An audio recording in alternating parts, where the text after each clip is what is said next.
Hello and welcome. My name is Nickel, and if you're new to my channel, this is an ASMR video, which stands for Autonomous Sensory Meridian Response.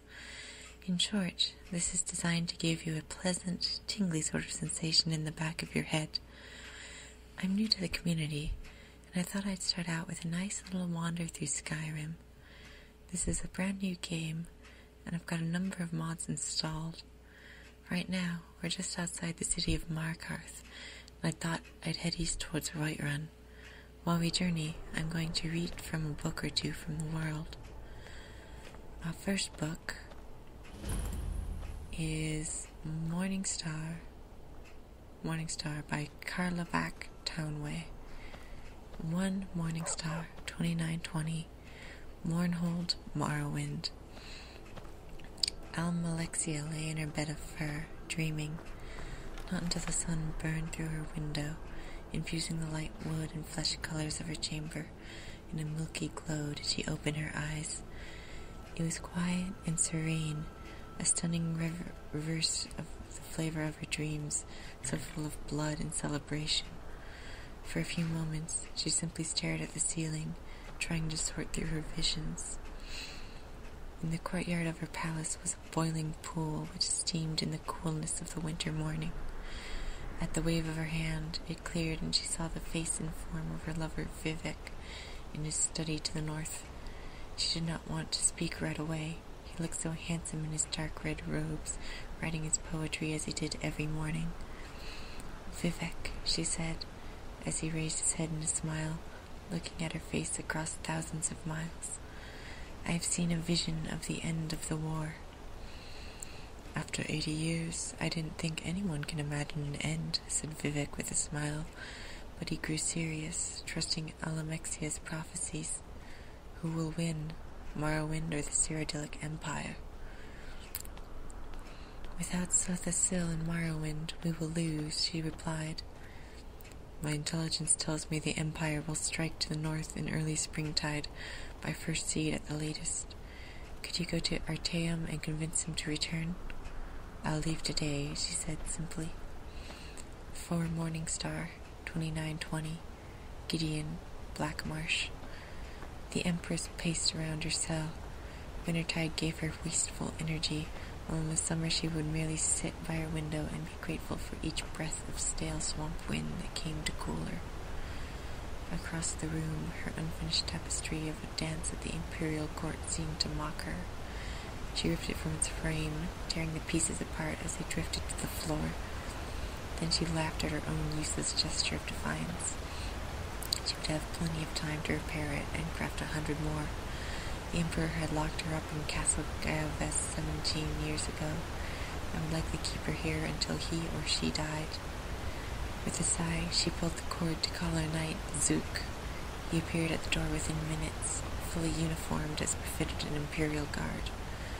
Most of the native Kathrungi tribesmen of Blackmarsh preferred to go about naked, but Zook had taken a positive delight to fashion. His silver, reflective skin was scarcely visible, only on his face, neck, and hands. "Your Imperial Highness," he said with a bow. "Zook," said Empress Tavia. "I'm bored. Let's discuss methods of assassinating my husband today." 14 Morning Star, 2920, the Imperial City, Cyrodiil. Chimes proclaiming Southwind's prayer echoed through the wide boulevards and gardens of the Imperial City, calling all to their temples. The Emperor Riemann III always attended a service at the Temple of the One, while his son and heir, Prince Juliek, found it more political to attend a service at a different temple for each religious holiday. This year, it was at the Cathedral Benevolence of Mara. The Benevolence's service were mercifully short. It was not well afternoon that the Emperor was able to return to the palace. By then, the arena combatants were impatiently waiting for the start of the ceremony. The crowd was far less restless, as the potentate Versidu Shai had arranged for a demonstration from a troupe of Khajiiti acrobats. "Your religion is so much more convenient than mine," said the Emperor to his potentate by way of apology. "What is the first game?"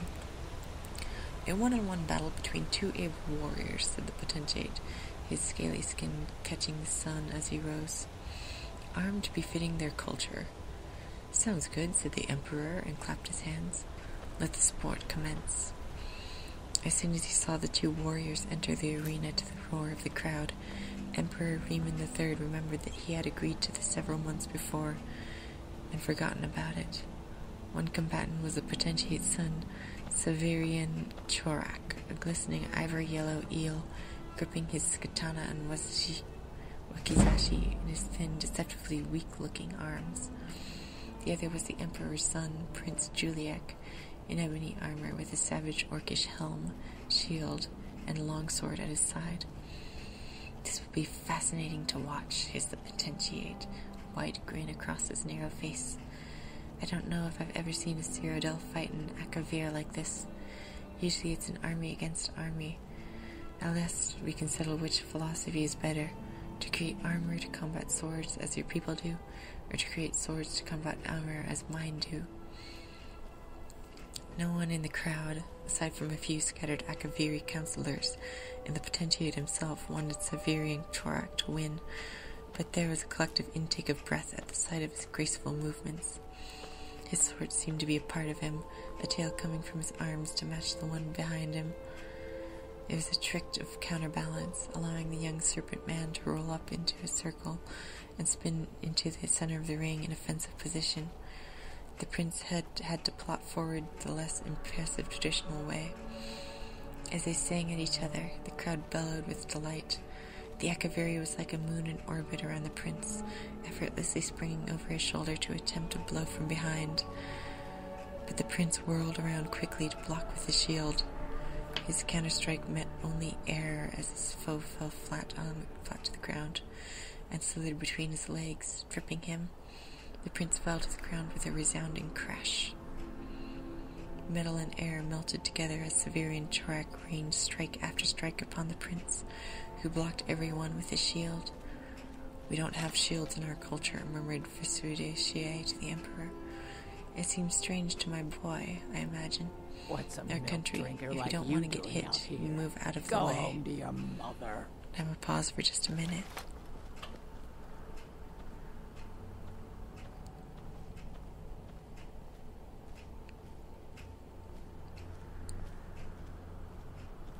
When Severian Chorak was rearing back to begin another series of blinding attacks, the prince kicked at his tail, sending him falling back momentarily.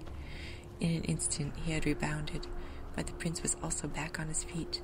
The two circled one another until the snake man spun forward, katana extended. The prince saw his foe's plan and blocked the katana with his sword and the wakizashi with his shield. A short punching blade impaled itself in the metal, and Severian Chorak was thrown off balance. The prince's long blade slashed across the Akavir's chest, and a sudden, intense pain caused him to drop both his weapons. In a moment, it was over. Severian Chorak was prostrate in the dust with the prince's longsword at his throat. The game's over, shouted the Emperor, barely heard over the applause from the stadium. The prince grinned and helped Severian Chorak up and over to a healer. The Emperor clapped his potentate on the back, feeling relieved. He had not realized when the fight had begun how little chance he had given his son at victory. He will make a fine warrior, said Versude, and I a great emperor. And just remember, laughed the Emperor, you Akaviri have a lot of showy moves, but if just one of our strikes comes through, it's all over for you. Oh, I'll remember that, nodded the potentate. Riemann thought about the comment for the rest of the games and had trouble fully enjoying himself. Could the potentate be another enemy, just as the Empress had turned out to be? The matter would bear watching. 21st Morning Star, 2920, Mournhold, Morrowind. Why don't you wear that green gown I gave you? Asked the Duke of Mournhold, watching the young maiden put on her clothes. It doesn't fit, smiled Terala, and you know I like red. It doesn't fit because you're getting fat, laughed the Duke, pulling her down on the bed, kissing her breasts and the pouch of her stomach. She laughed at the tickles, but pulled herself up, wrapping her red robe around her. I'm round like a woman should be, said Terala. Will I see you tomorrow? No, said the Duke. I must entertain Vivek tomorrow, and the next day the Duke of Ebenhart is coming. Do you know, I never really appreciated Alexia and her political skills until she left. It's the same with me, smiled Terala.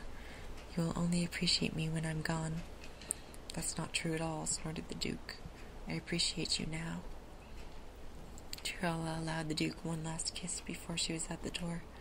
She kept thinking about what he said. Would he appreciate her more or less when he knew that she was getting fat because she was carrying his child? Would he appreciate her enough to marry her? The year continues in Sun's Dawn. Book 2, Sun's Dawn, by Karlovac Townway. 3 Sun's Dawn, 2920. The Isle of Artaeum, Somerset. Sothasil watched the initiates float one by one up to the awesome tree, taking a fruit or a flower from its high branches before dropping back to the ground with varying degrees of grace. He took a moment while nodding his head in approval to admire the day. The whitewashed statue of Sirabane, which the great mage was said to have posed for in ancient days, stood at the precipice of the cliff overlooking the bay. Pale purple prosciutto flowers waved to and fro in the gentle breeze. Beyond, ocean, and the misty borders between Artaeum and the main island of Somerset. By and large acceptable, he proclaimed as the last student dropped her flute in his hand. With a wave of his hand, the fruit and flowers were back in the tree. With another wave, the students had formed into position in a semicircle around the sorcerer. He pulled a small fibrous ball, about a foot in diameter, from his white robes. What is this? The students understood this test. It asked them to cast a spell of identification on the mysterious object. Each initiate closed his or her eyes and imagined the ball in the realm of the universal truth. Its energy had a unique resonance, as all physical and spiritual matter does, a negative aspect, a duplicate version, relative paths, true meaning, a song in the cosmos, a texture in the fabric of space, a facet of being that has always existed and always will exist.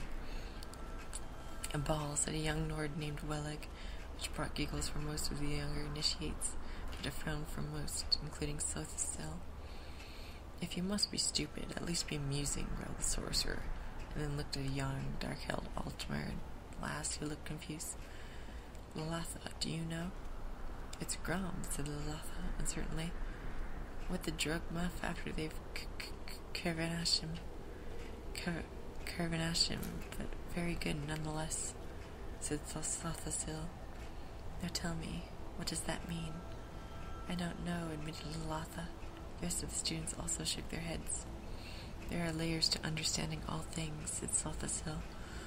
The common man looks at an object and fits into a place in his way of thinking. Those skilled in the old ways, the way of the Sijic and mysticism, can see an object and identify it by its proper role, but one more layer is needed to be peeled back to achieve understanding. We must identify the object by its role and its truth, and interpret that meaning. In this case, this ball is indeed Grom, which is a substance created by the Drog, an underwater race in the north and western parts of the continent. For 1 year of their life, they undergo Carvanism, where they walk upon the land. Following that, they return to the water in meth, or devour the skin and organs they needed for land dwelling.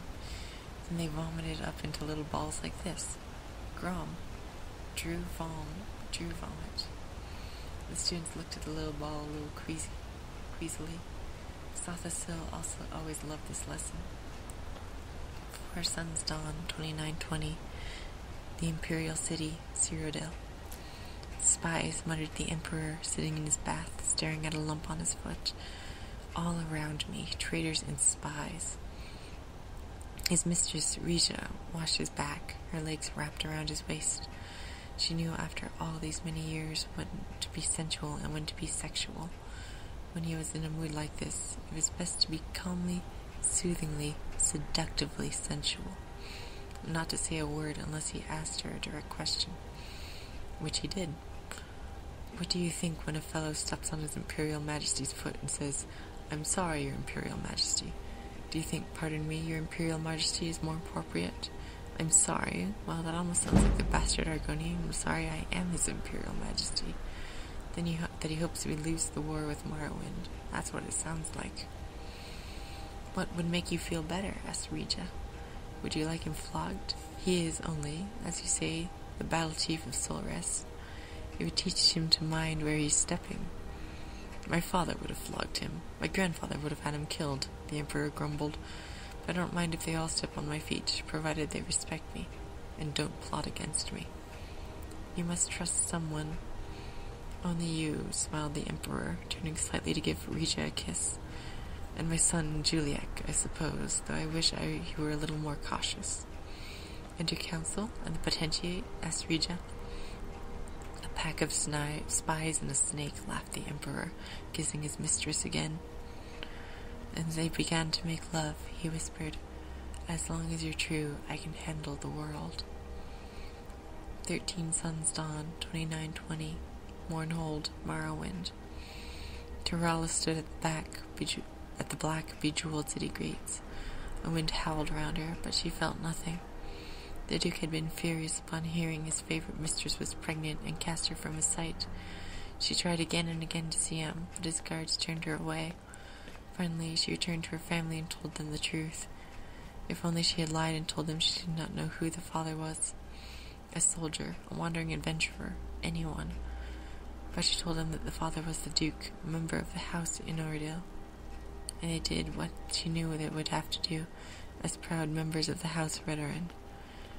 Upon her hand was burned the sign of expulsion her weeping father had branded on her, but the Duke's cruelty hurt her far more. She looked out the gate and into the wide winter plains, twisted, sleeping trees and skies without birds. No one in Morrowind would take her in now. She must go far away. With slow, sad steps, she began her journey. And I'm gonna leave off here. Thank you for joining me. I think we'll just leave off on this bridge. Next time, I think we'll need to read from another couple of books and maybe finish our journey to Whiterun. So, thank you again for joining me, and I'd love to hear your feedback below. This is my first video, so please be kind, and I'll see you next time. Bye bye.